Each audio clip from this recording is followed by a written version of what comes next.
often there's a sense, I think, for people in the public eye that they can't even reveal their real thoughts, feelings, their true selves in any kind of safe way because they don't know who to trust, where they can do that and where it's safe to do that. So that does become a barrier when you think about it as to how to actually support your own well-being. Former One Direction star Liam Payne has died at the age of 31 after falling from a balcony in Buenos Aires. Local news say police received reports of an aggressive man who could be under the effects of drugs and alcohol at the hotel prior to his death. The emergency call has now been released to the public. Are you sending police too? Police from the delegation, let me confirm. No, only Medical Emergency Attention Service. Don't worry, because they have already been notified. Because, as you said, he's under the influence of alcohol and drugs. Medical Emergency Attention Service personnel can't enter alone. You can ask that to the police, but if Medical Emergency Attention Service needs them, they will notify you. Good. Okay, perfect. Have a good day. Thanks, you too. Now, I want to say a good afternoon and hello to Honey Lancaster-James, who's a TV psychologist and works with reality TV stars. Hello to you, Honey.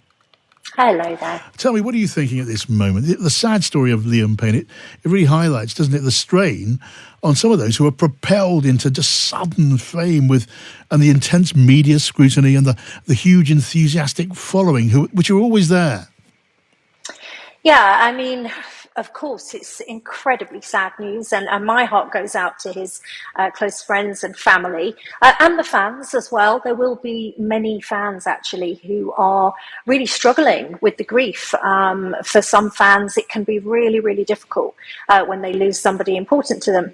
I think one of the things just to say straight away is that we need to be really careful that while we're talking about the difficulties associated with fame and the difficulties that Liam had spoken openly about with his mental health and addiction, we don't want to sort of conflate the two and at the moment make too many speculations about the events that led up to his death. All we know at the moment is that it's very sad news and that he has died.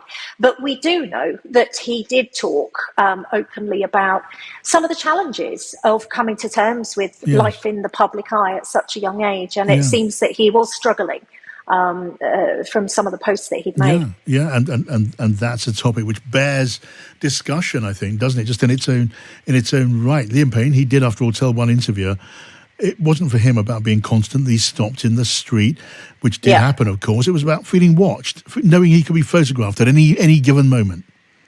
Yeah, I mean, the thing with being in the public eye, either living or working in the public eye, is that if you think about it on a global scale, there's actually a very small number of people who really would ever experience anything like what Liam experienced. Yeah. That kind of global notoriety, fame, people shouting your name, crowds screaming, falling around you, it's a very, very, very unusual experience. And the difficulty with that for us to sort of think about what that's like as a psychological experience, and crucially how we can support people who are experiencing that, is that because there's so few people, we can't properly research it. There aren't the numbers there for us to sort of conduct clinical trials and studies and all of that thing that we might base our opinion on.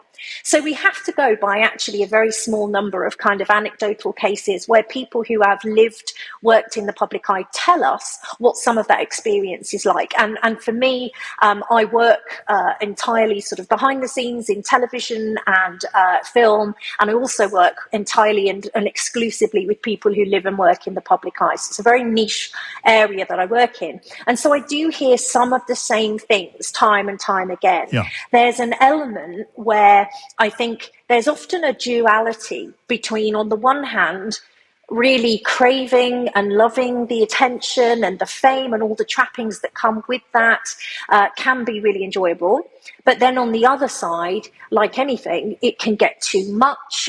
There's often a relentless schedule. There's often a feeling of being trapped within the persona because, of course, the entertainment industry often demands people to perform regardless of what's going on in their personal life or what kind of day they're having. Yeah. And of course, they have a public persona that they carry with them everywhere they go. Yeah. And now with mobile phones, of course, that can be monitored. So often there's a sense, I think, for people in the public eye that they can't even reveal their real thoughts, feelings, their true selves in any kind of safe way, because they don't know who to trust, where they can do that, and where it's safe to do that. So that does become a barrier when you think about it as to how to actually support your own well-being in that, and of course, very strange world. Indeed, and social media is a kind of lidless eye. That pressure is absolutely unrelenting.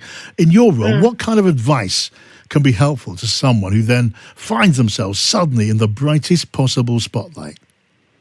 Well, in terms of people who find this happen suddenly, so in the case of reality stars, for example, who go from absolute obscurity to notoriety overnight, or somebody who suddenly blows up because they've appeared in a film at a young age or something like that, the number one thing really is to work with people to maintain good, close contact with their support networks, those people who knew them before all of that, wherever possible. Family, friends, make sure they find a way to maintain regular contact, because those are the people that keep you grounded and help you to remember that for all it's wrapped up in who you are and your name is used, it's still a performance on a public stage. It's still a job at the end of the day. It might be a very nice job, and it might be a job that many people aspire to be at times. But I think there's also, like any job, the days when you just wish you didn't have to play that role. Yes. And so having that link to your family, your friends, the people that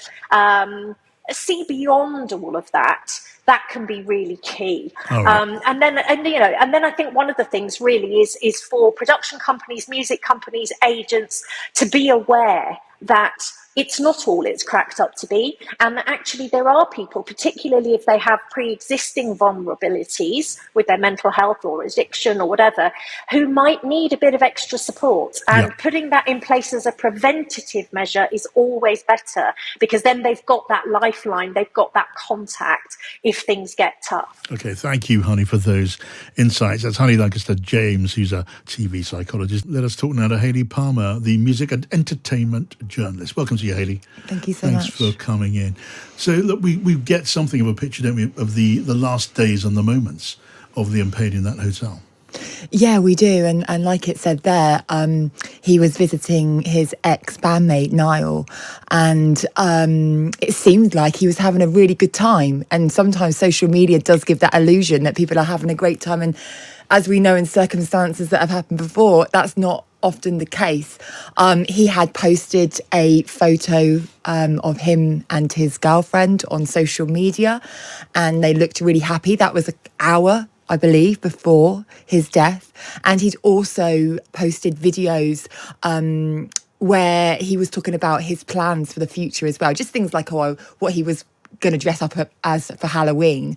For me, I could see a sadness in his eyes when I watched that video. I felt like something was a little bit off. There also had been things said on social media about him, that he wasn't making sense with his words, and people could be quite cruel, and it's something I really want to point out. This be kind business, we're all saying it now, but he did get quite a lot of stick recently on social media. He'd also been through a rough time as well. He'd left his management, also his ex-fiance, should I say, was taking legal action. He suffered from ADHD, and he was very open about his addiction problems and mental health, which I think was, I really commend him for. He really did say, look, I have a problem. I know that he went sober for some time, and I think he had a good family network around him. That's what he seems. He was a family man. However, for me, what I can see here, it's this X Factor fame business. It seems great, but actually, is it great? Because so many people suffer, and is there enough support? Yeah. I mean, Hayley, for those who aren't familiar with Liam Payne, just talk to me a bit about Liam Payne and his place in the pop firmament. He was part of One Direction. We know that was a phenomenon. But the thing is, I guess, Liam's fame exploded, as did One Direction's, just as the social media revolution was exploding and drawing in so many people, young people by the million. That's so true. It was at that time. And I don't think any of us can think what it was like to be in that moment when it was all exploding. I mean, imagine having everything written about you the whole time, not even being able to go to the shop. It was like Beatlemania, they just couldn't go anywhere. And I feel like after a time, that pressure and anxiety would get to you. I mean, the success that One Direction had was absolutely incredible. I mean, American Music Awards, 7 nominated for 10, Billboard 6 nominated for 12 Brit Awards, winning 7. They won an MTV VMA Award, huge global award ceremonies. They won 2018 Choice Awards, nominated for 31. So their success was absolute mega star. But with that, is there a price that comes with it? That's what it feels like to me. Yeah. Well, that is another big question. Hayley, lovely to talk to you. Thank you for coming in. Hayley Palmer.